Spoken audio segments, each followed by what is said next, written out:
Welcome, my name is Chris, and I'm here today to help out all the musicians who would like to play by ear better. This is a topic I love teaching. I think there's a lot of information missing and context missing on learning how to do this. It is definitely an intuition we can kind of get online. That is the whole point of this video. If you're a brand new musician, this is not going to be too much info. I think this might open you up to really how many musicians can think about music and hear it.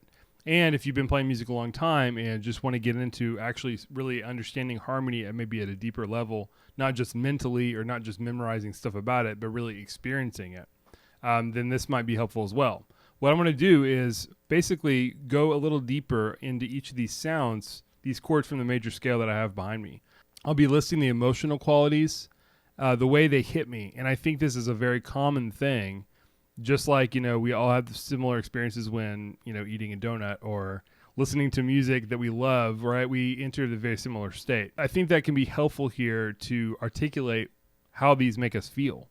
And I'm going to do a quiz. I was going to do that in this video. I'm going to release it separately so I can have a proper length that I'll quiz you on these sounds and this kind of context using numbers. So I'm going to jump in here with the one chord. Again, these are chords from the major scale. Every major scale produces these chords. There's 7 chords, and there are always these kinds. So we call that chord quality. Good to know going in here, we could have a major chord, like the 1 chord or the 4 chord or the 5 chord, meaning the first note of a major scale, you skip every other note, 1, 3, 5. So you skip the second and fourth note, you get the 1 chord, and it's always that configuration. And the 4 and 5 are also major, so nothing listed next to the number means major. We have minor chords, 2, 3, and 6. And then the strange and singular diminished chord that is very dissonant, and that's another kind of chord quality. So we have major, minor, and diminished represented in this set of chords here. And the 1 through 6 chord especially make up the bulk, I would argue, of popular music. That's a easy thing to claim. There are songs in minor keys, and that's not represented here as much. There are songs using a lot of fancy chords outside of the key, and other exotic sounds, and that's also not represented here. But again, this is like the bulk of what you want to understand. And if you can recognize these sounds, like what I'm going to show you, then you can speak music like a language, and it is really an insane superpower that's super cool. It's something I use every day, and I'm so grateful for it, for building it up over the years. So here's some condensed version of what I've learned. You obviously have to know, if you play an instrument, some of the geography of a key. So, if you go up to a piano and play a C chord, you can look that up and you can just move your hand up one and play these sounds, right? Actually, I have a piano right here. So it's something like this. Right.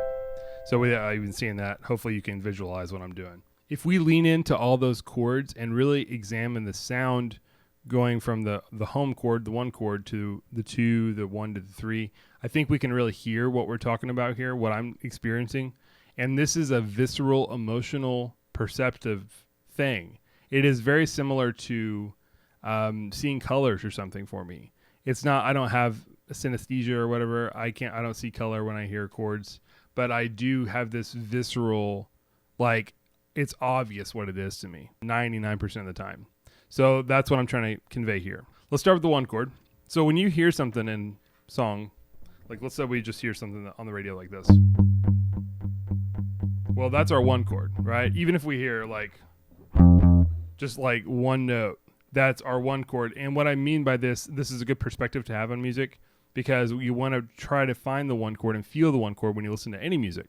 This is your new homework. The 1, it could be the 1 note like this. Like, so many songs start like this, right? Like Adele's, what is that, Rolling in the Deep? Remember that song? Right. That's also Eminem.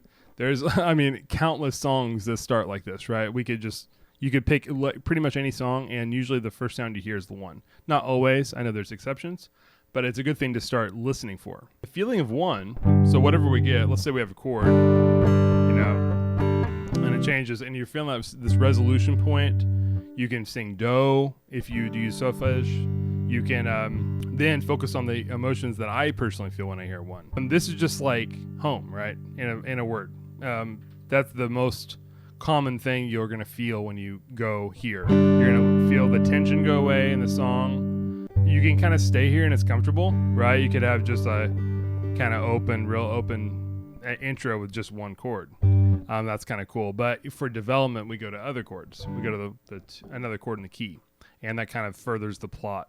But you do want to start listening for that. Like, more importantly, to hear the one chord and the one note and orient to that than any of the other chords, right? That doesn't even make sense. The other chords are based off of one. It's based off of something, right? This is like every guitar riff does this. Every pretty much all songs, even jazz does this, right? I play a lot of jazz, and we come back to the home chord at some point, right, at the end of the tune.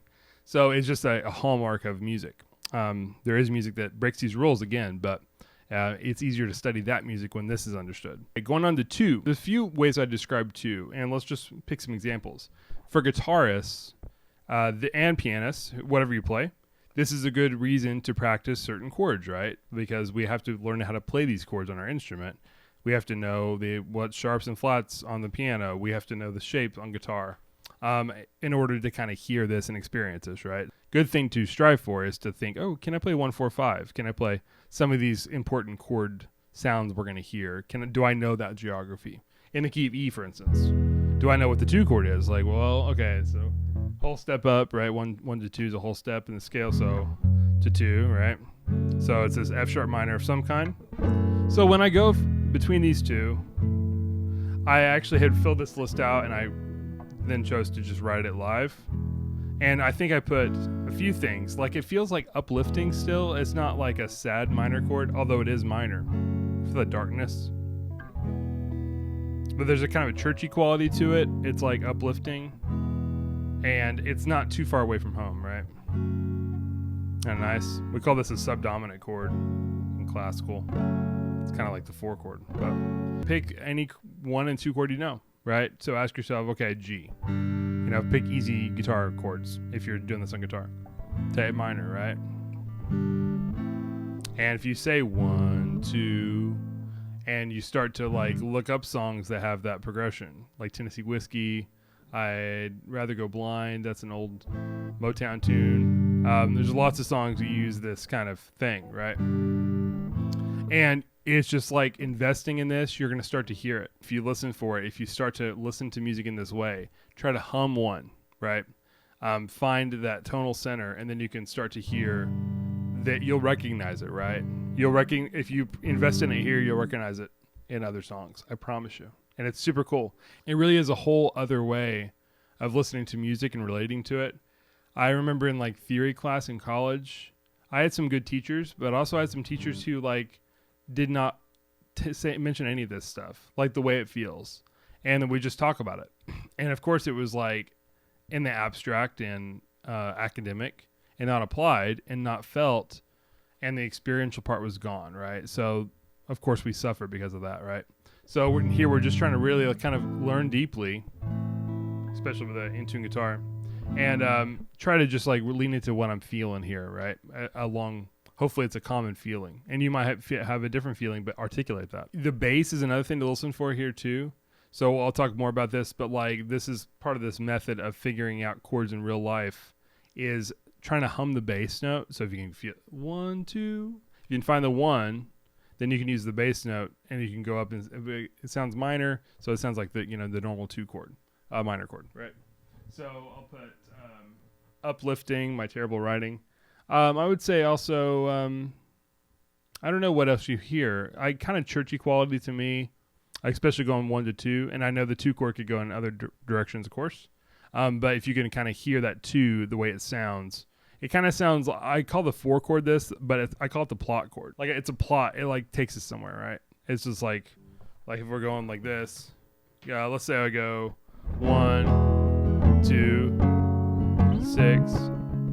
So you feel like the 2 kind of took us to the 6, right? That's kind of how it feels to me. It could take us more up the scale. 3, right? We get that 3, that could be an arrival, or the 4, that could all arrive to 4. Right? That's kind of like a Blackbird. It goes 1, 2, real quick. But yeah, so just listen for that. And again, practice on guitar or your instrument. Ask yourself, can I play 1 to 2? Is any major chord, you go up a whole step and play a minor chord, that's a 2 chord. And I think you have to really understand this at a macro level, kind of zoomed out a little bit, before the micro makes sense at all, right? And it's not just a bunch of memorization. That's kind of like hollow. Like you theoretically know what the 2 chord is in E, but it takes you a second and you don't know the sound of it. If you're interested in knowing the sound of it and like speaking it, the language, this is why I'm describing these. I think you can really kind of focus on how does this sound and can I recognize that sound in songs that I like, right? In songs I'm trying to learn. So, okay, going on to 3. I love this chord. I love all these chords. They're old friends. Let's try another key. Let's do key C. So this chord, think do, re, mi. Try the bass thing, right? Awesome. 1 to 3. I forgot what chord or what key we're in. 1 to 3. There's also 4 to 6, and the key of G. So it now depends on if this feels like home, right? Which that's the whole idea of what a key is. This feels like home, right? Good way to explain it to me. Just kidding, we're going there. Then you have to kind of orient to this being 1 and then try to hum that bass, right?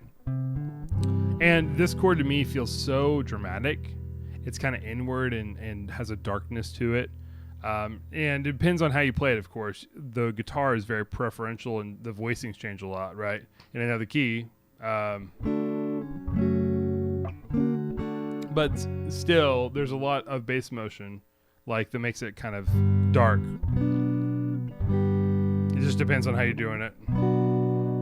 You hear that some of those notes falling usually, right? So, and this is very kind of romantic and there's this like magical quality to it. Something about it. And this could go to 4, right? 3, 4. But something dramatic about it that I really love, right? Very magical. Here's one more key. Let's try the key of A. Right? And in some ways, it doesn't feel like the plot has moved because there's a lot of shared notes there. Right? It's like the story hasn't changed much if you think of it like a story. But I don't know. It's just really pretty, right? One more example. How about right? You go to another chord like that. How about to 4? So 1, 3, 4, right? 1, 3, 4. I know this might, if you're kind of on the fence and you're just clicking through this a little bit and seeing what's up, this might be like, this is a lot of work. Why would I do this? This seems needless. It's not. If you invest in this, you get better. You can kind of learn at the same level for like years and years and need help. And usually people don't stay that long with it. They just fall off the wagon and stop playing music or stop trying, stop listening, as a musician. And that's okay. But if you are doing it, why not go deeper and get more fluent in it musically? Get your voice involved more, feel this stuff deeper, because then everything gets easier and easier and easier, right? I can play lots of songs because I can do this. I can play 40 new songs tomorrow if I had to. I can make charts. I can hear all the chords immediately. Of course, I've worked on it a lot, and not everyone has the means to work on it or teaches music and all that. But everyone listens to music. Everyone can kind of put this a whole other kind of hat on. I think it really does lend a fluency to learning new music, to making up music by yourself, to kind of connecting to it at that level. So 1 to 4. This is a very important chord if we're in C. This is 1, practice here in the 4. 1, 2, 3, 4. Lean on Me. Lots of other songs. Imagine. 1, 4. 1, 4. And I'll have other example videos of songs with these progressions. You can definitely look them up. Look up 1 to 4. There's erroneous details sometimes. Sometimes they're wrong, but you can kind of see for yourself which one feels like 1, which one feels like 4, or whatever. Or if they feel like those chords. So I love this progression. This is kind of like the plot's going somewhere, but it's also still very uplifting. There's no tension really, right? We can just go right back home. We're going out, we're going right back home, right? It's an old friend you're kind of going to see. You can go back home. So when you go 4-1, that's what it sounds like. There is a kind of a continuing nature to this chord, meaning this chord I think is like a first chord in lots of songs, lots of progressions. How many songs have you heard that go or going like 4, like Dreams 5. That's like just 4 and 5, kind of. That's how I hear it. How about 4, 1, 6, 5. You see, it just goes right back into 4, and that 4 is just like kind of starts us on our plot. It's just like some stuff's happening. There's 1, we go away from home, we go back to 4, and that just kind of keeps on going. So 4 is beautiful. It has a church kind of quality to a lot of people when you go just between 1 and 4. It has a sense of there's not a ton going on. It's not real like leading your ear or anything. But beautiful half step motion in there. And this is one of the primary chords, 1 and 4, 1, 4, and 5 are primary chords, meaning they're just like the most important for harmonic motion and the most essential, or conventionally so. Of course, all this is made up. Okay, the 5 chord. The 5 chord is historically the most common chord besides 1 in a progression because we need a bad guy. It's like the antagonist to our protagonist. It has a lot of tension. So let's say I'm in the key of A. I got 1, and then I go to 5. Right, and then nice. Not perfectly in tune, but 1. Let's go to 5.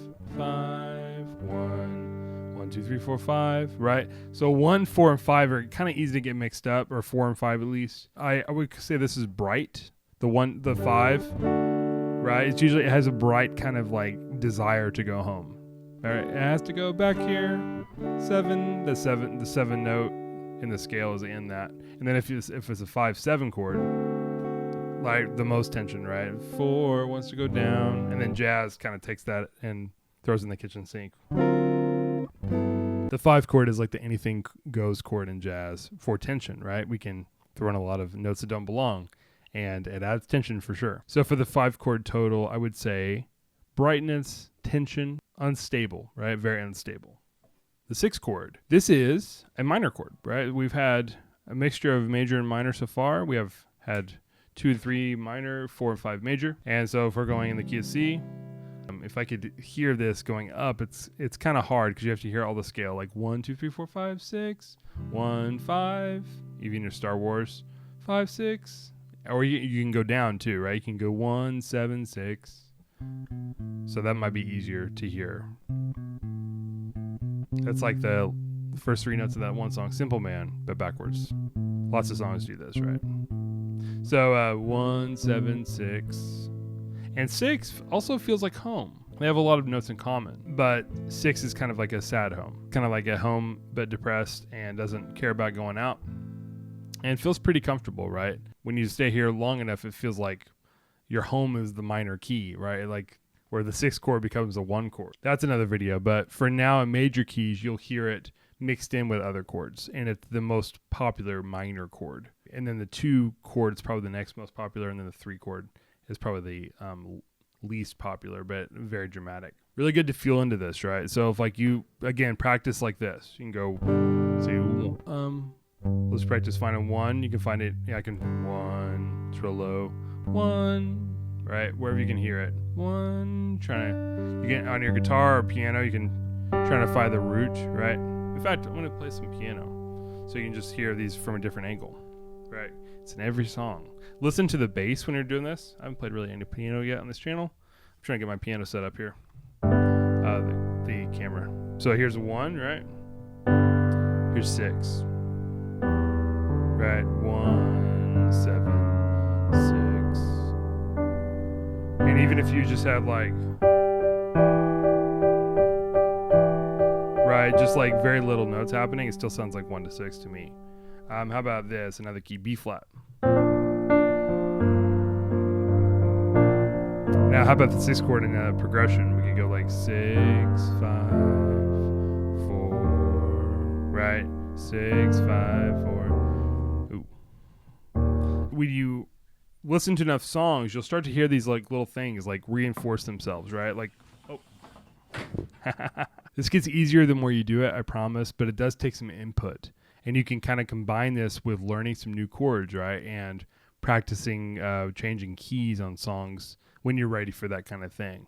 If you're super hungry for this information and really want to be fluent in music, then eventually it might come to that, right? And you'll be ready for that kind of thing. Moving on to the 7 chord. It's our first diminished chord. It's very unstable. It just has a lot of tension. It is actually kind of related to the 5 chord. There's these pairs, right? Like there's 2 notes in common with 6 and 1, 2 and 4, and 3 and 5, and also 5 and 7. There's probably some more pairs there too, but those are the most common, often substitutes.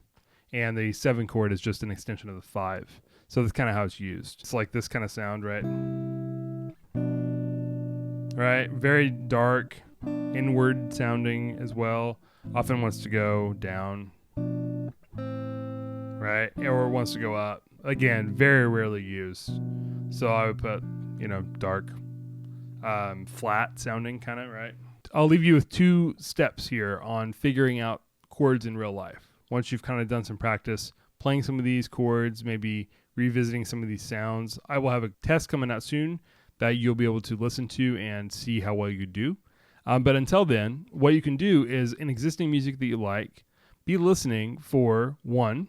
That's the first thing, right? Find 1 and see if you can figure out what key it's in. You can even like Google these kinds of things, right? Sometimes they have the right answer. You're trying to just see where you're at on that. Like you can really feel where 1 is. You're just trying to really get this intuition online and getting your ear to listen for where home is, harmonically and melodically. The next step is to start to feel out the key, try to sing numbers in the key, try to feel when you hear if you can hear the bass note from the 1 chord to the next chord, try to hear that motion, try to sing up the scale. You'll start to hopefully also identify some of these when they just appear if you can practice with enough input. I'm going to go and wrap up, but I hope this has been helpful. I will be back soon with the quiz I mentioned on these sounds so you can see how well you're doing yourself. I really do think this is a crucial, critical skill, and I'm still figuring out how to teach it the best. So bear with me, but I hope this perspective has afforded you some more fluency when it comes to chords and how to practice this kind of thing. Practice finding 1 in songs. Practice humming along, seeing if you can start to feel some of these feelings, right? And also you have to give yourself some input. So learn some of these chords. Look at my chord family series below. I'll link that on how I like to play some of these chords on guitar for practical ways to play them. I'll be back soon with that quiz and you can see how well you're doing. Let me know if there's any other tips or questions you have in the comments and I will see you next time. Thanks.